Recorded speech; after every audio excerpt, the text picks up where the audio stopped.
छठ पर्व शीत या षष्ठी पूजा कार्तिक शुक्ल पक्ष के षष्ठी को मनाया जाने वाला एक हिंदू पर्व है। सूर्योपासना का ये अनुपम लोक पर्व मुख्य रूप से बिहार, झारखंड, पश्चिम बंगाल, पूर्वी उत्तर प्रदेश और नेपाल के तराई क्षेत्रों में मनाया जाता है। कहा जाता है ये पर्व मैथिल, मगध और भोजपुरी लोगों का सबसे बड़ा पर्व है। ये उनकी संस्कृति है। छठ पर्व बिहार में बड़े धूमधाम से मनाया जाता है। ये एकमात्र बिहार या पूरे भारत का ऐसा पर्व है जो वैदिक काल से चला आ रहा है और ये बिहार की संस्कृति बन चुका है। ये पर्व बिहार की वैदिक कार्य संस्कृति की एक छोटी सी झलक दिखाता है। ये पर्व मुख्य रूप से ऋषियों द्वारा लिखी गई ऋग्वेद में सूर्य पूजन, उषा पूजन और आर्य परंपरा के अनुसार बिहार में यह पर्व मनाया जाता है। बिहार में हिंदुओं द्वारा मनाए जाने वाले इस पर्व को इस्लाम सहित अन्य धर्मावलंबी भी मनाते देखे जाते हैं। धीरे धीरे यह त्योहार प्रवासी भारतीयों के साथ साथ विश्व भर में प्रचलित हो गया है। छठ पूजा सूर्य, प्रकृति, जल, वायु और उनकी बहन छठी मैया को समर्पित है ताकि उन्हें पृथ्वी पर जीवन को बहाल करने के लिए धन्यवाद कहा जा सके। छठी मैया, जिसे मिथिला में रनबे में भी कहा जाता है, भोजपुरी में सबिता माई और बंगाली में रनबे ठाकुर बुलाया जाता है। पार्वती का छठा रूप भगवान सूर्य की बहन छठी मैया को त्योहार की देवी के रूप में पूजा जाता है। यह चंद्र के छठे दिन काली पूजा के 6 दिन बाद छठ मनाया जाता है। मिथिला में छठ के दौरान मैथिल महिलाएं मिथिला की शुद्ध पारंपरिक संस्कृति को दर्शाने के लिए बिना सिलाई के शुद्ध सूती धोती पहनती हैं। त्योहार के अनुष्ठान कठोर हैं और 4 दिनों की अवधि में मनाए जाते हैं। इनमें पवित्र स्नान, उपवास और पीने के पानी, वृत्ता से दूर रहना, लंबे समय तक पानी में खड़ा होना और प्रसाद और अर्घ्य देना शामिल है। पर्वातिन नामक मुख्य उपासक संस्कृत पर्व से, जिसका मतलब अवसर या त्योहार, आमतौर पर महिलाएं होती हैं। हालांकि बड़ी संख्या में पुरुष इस उत्सव का भी पालन करते हैं क्योंकि छठ लिंग विशिष्ट त्योहार नहीं है।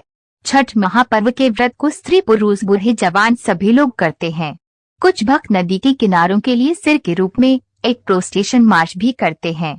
पर्यावरणविदों का दावा है कि छठ सबसे पर्यावरण अनुकूल हिंदू त्योहार है। ये त्योहार नेपाली और भारतीय लोगों द्वारा अपने परिवार के साथ मनाया जाता है।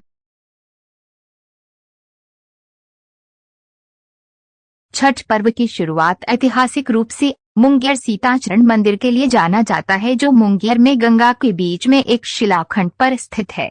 ऐसा माना जाता है कि माता सीता ने मुंगेर में छठ पर्व मनाया था। इसके बाद ही छठ महापर्व की शुरुआत हुई। इसलिए मुंगेर और बेगूसराय में छठ महापर्व बड़ी धूमधाम से मनाया जाता है। एक कथा के अनुसार प्रथम देवासुर संग्राम में जब असुरों के हाथों देवता हार गए थे, तब देव माता अदिति ने तेजस्वी पुत्र की प्राप्ति के लिए देवारण्य के देव सूर्य मंदिर में रनबे छठी मैया अपनी पुत्री की आराधना की थी। तब प्रसन्न होकर छठी मैया ने उन्हें सर्वगुण संपन्न तेजस्वी पुत्र होने का वरदान दिया था। इसके बाद अदिति के पुत्र हुए त्रिदेव रूप आदित्य भगवान, जिन्होंने असुरों पर देवताओं को विजय दिलाई। छठ पर्व का नामकरण छठ षष्ठी का अपभ्रंश है। कार्तिक मास की अमावस्या को दिवाली मनाने के बाद मनाए जाने वाले इस 4 दिवसीय व्रत की सबसे कठिन और महत्वपूर्ण रात्रि कार्तिक शुक्ल षष्ठी की होती है। कार्तिक शुक्ल पक्ष के षष्ठी को यह व्रत मनाए जाने के कारण इसका नामकरण छठ व्रत पड़ा। छठ पूजा साल में 2 बार होती है, एक चैत मास में और दूसरा कार्तिक मास शुक्ल पक्ष चतुर्थी तिथि, पंचमी तिथि, षष्ठी तिथि और सप्तमी तिथि तक मनाया जाता है। षष्ठी देवी माता को कात्यायनी माता के नाम से भी जाना जाता है। नवरात्रि के दिन में हम षष्ठी माता की पूजा करते हैं। षष्ठी माता की पूजा घर परिवार के सदस्यों के सभी सदस्यों के सुरक्षा एवं स्वास्थ्य लाभ के लिए करते हैं। षष्ठी माता की पूजा सूरज भगवान और मां गंगा की पूजा देश में एक लोकप्रिय पूजा है। यह प्राकृतिक सौंदर्य और परिवार के कल्याण के लिए की जाने वाली एक महत्वपूर्ण पूजा है। इस पूजा में गंगा स्थान या नदी तालाब जैसे जगह होना अनिवार्य है। यही कारण है कि छठ पूजा के लिए सभी नदी तालाब की साफ सफाई किया जाता है और नदी तालाब को सजाया जाता है। प्राकृतिक सौंदर्य में गंगा मैया या नदी तालाब मुख्य स्थान है।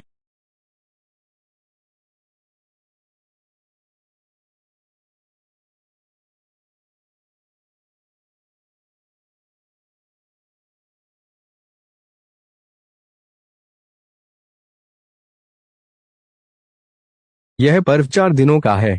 भैया दूज के तीसरे दिन से यह आरंभ होता है। पहले दिन सेंधा नमक, घी से बना हुआ अरवा चावल और कद्दू की सब्जी प्रसाद के रूप में ली जाती है। अगले दिन से उपवास आरंभ होता है। व्रती दिन भर अन्न जल त्याग कर शाम करीब 7 बजे से खीर बनाकर पूजा करने के उपरांत प्रसाद ग्रहण करते हैं, जिसे खरना कहते हैं। तीसरे दिन डूबते हुए सूर्य को अर्घ्य यानी दूध अर्पण करते हैं। अंतिम दिन उगते हुए सूर्य को अर्घ्य चढ़ाते हैं। पूजा में पवित्रता का विशेष ध्यान रखा जाता है। लहसुन प्याज वर्जित होता है।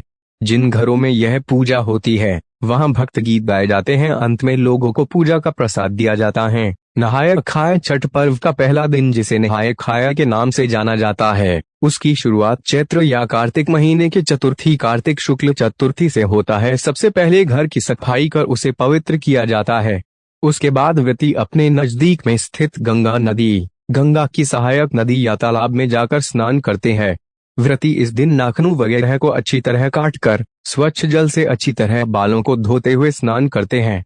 लौटते समय वो अपने साथ गंगा जल लेकर आते हैं, जिसका उपयोग वे खाना बनाने में करते हैं।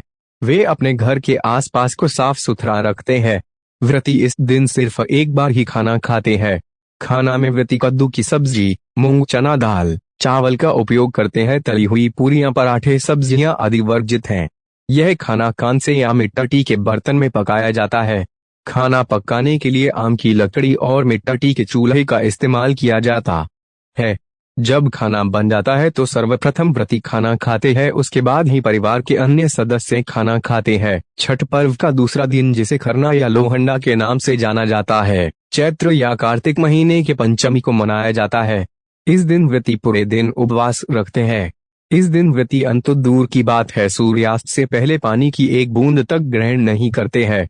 शाम को चावल, गुड़ और गन्ने के रुपए का प्रयोग कर खीर बनाया जाता है। खाना बनाने में नमक और चीनी का प्रयोग नहीं किया जाता है। इन्हीं दो चीजों को पुन सूर्य देव को नैवेद्य देकर उसी घर में एकांत करते हैं, अर्थात एकांत रहकर उसे ग्रहण करते हैं। परिवार के सभी सदस्य उस समय घर से बाहर चले जाते हैं ताकि कोई शोर न हो सके। एकांत से खाते समय व्रती हेतु किसी तरह की आवाज सुनना पर्व के नियमों के विरुद्ध है। पुन व्रती खाकर अपने सभी परिवारजनों एवं मित्रों रिश्तेदारों को वही खीर रोटी का प्रसाद खिलाते हैं। इस संपूर्ण प्रक्रिया को खरना कहते हैं। चावल का पिठाव, घी लगी रोटी भी प्रसाद के रूप में वितरित की जाती है। इसके बाद अगले 36 घंटों के लिए व्रती निर्जला व्रत रखते हैं। मध्य रात्रि को व्रती छठ पूजा के लिए विशेष प्रसाद ठेकुआ बनाती है।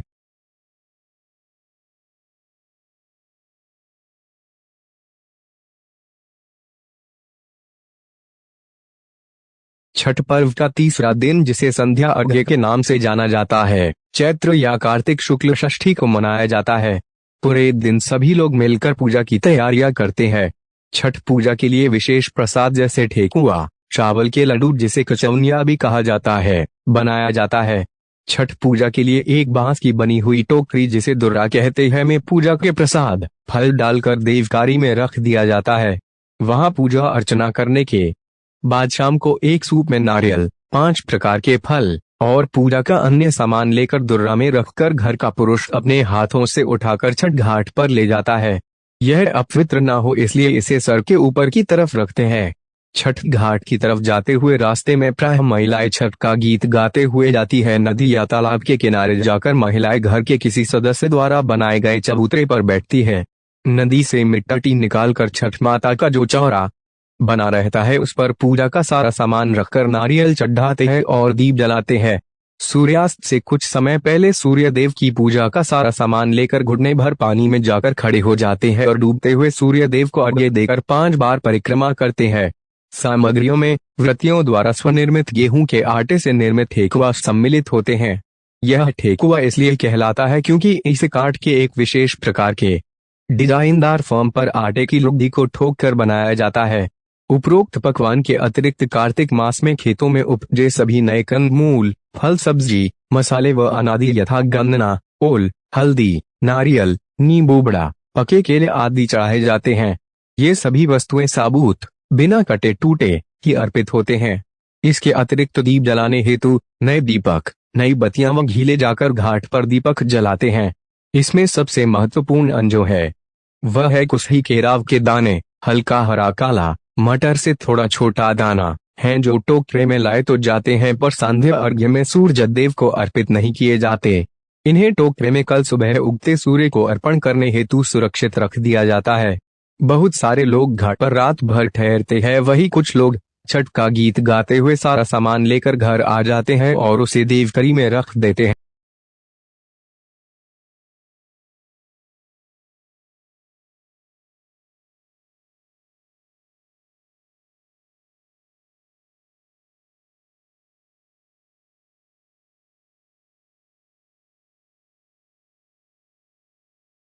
चौथे दिन कार्तिक शुक्ल सप्तमी की सुबह उदीयमान सूर्य को अर्घ्य दिया जाता है। सूर्योदय से पहले ही व्रती लोग घाट पर उगते सूर्य देव की पूजा हेतु पहुंच जाते हैं और शाम की ही तरह उनके पुरजन परिजन उपस्थित रहते हैं।